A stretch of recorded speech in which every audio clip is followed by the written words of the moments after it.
Chapter 8. One Star to Another. "Who was that guy?" said Jack. "What does his map mean?" "I don't know," said Annie, "but let's see if it works." Jack took a deep breath. "Yeah, we better hurry back.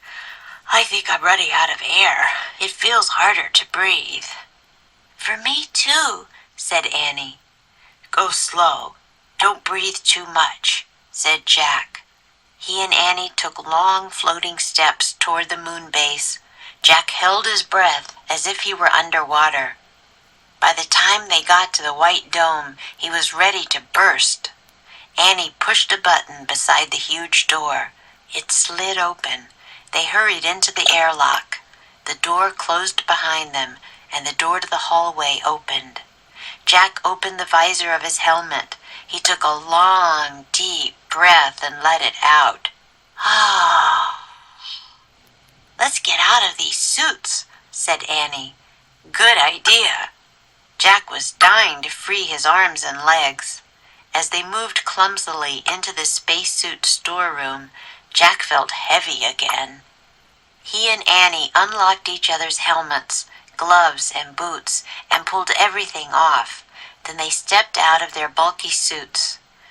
"Whew," Jack said. He took off his glasses and rubbed his eyes. It was great to be free, even if he no longer felt as light as a feather.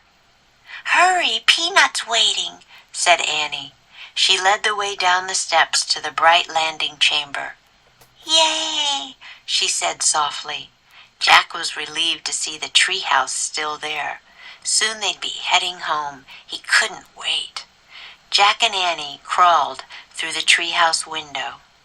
"We're back, Peanut," said Annie. "Squeak." Peanut ran to the letter M. "We missed you," said Annie. She patted the mouse's head. "We met a moon man."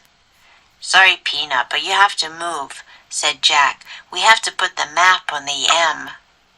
Annie gently lifted the mouse off the M. Jack tore the star map out of his notebook. He placed it on the M, next to the mammoth bone, the mango, and the moonstone.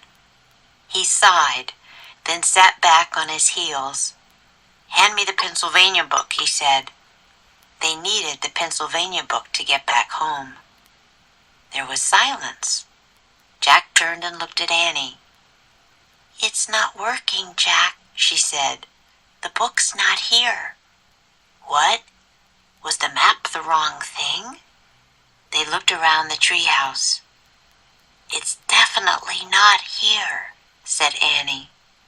"Oh, no." Jack's heart sank. He picked up the star map and stared at it. "Squeak, squeak."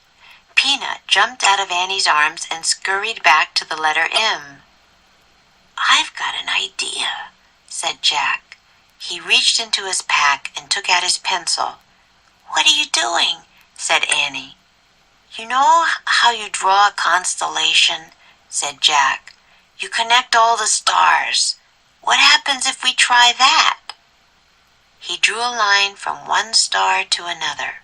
He kept drawing until all the stars were connected. "Let me see," said Annie.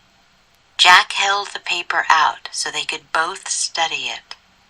"It looks like a mouse," said Annie.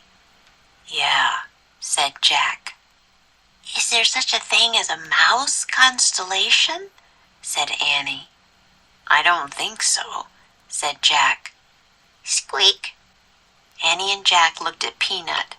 She was standing on the M. "Oh, wow. Jack," Annie whispered, "I think I know what the fourth thing is."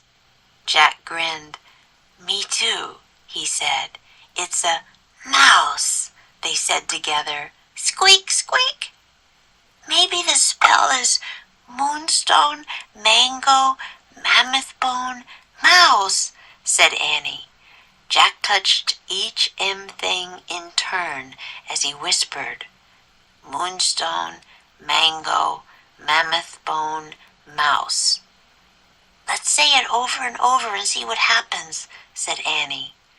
Together they chanted, Moonstone, mango, mammoth bone, mouse. Moonstone, mango, mammoth bone, mouse.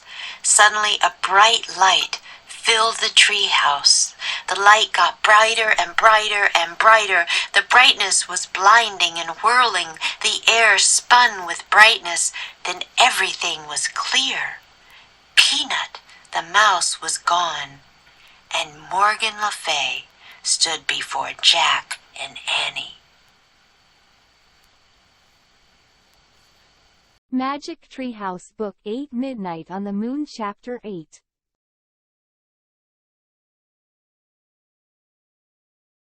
By the time they got to the White Dome, he was ready to burst.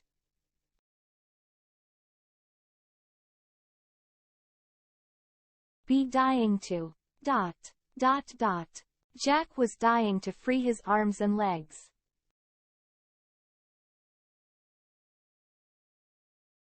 Even if... It was great to be free, even if he no longer felt as light as a feather.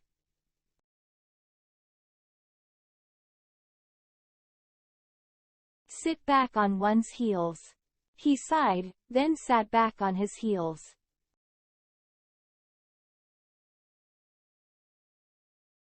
Scurry back. Peanut jumped out of Annie's arms and scurried back to the letter M.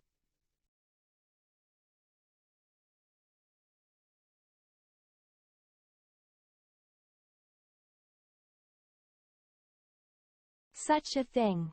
Is there such a thing as a mouse constellation?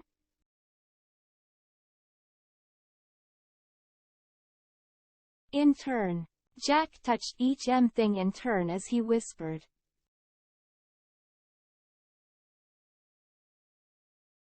Practice makes perfect.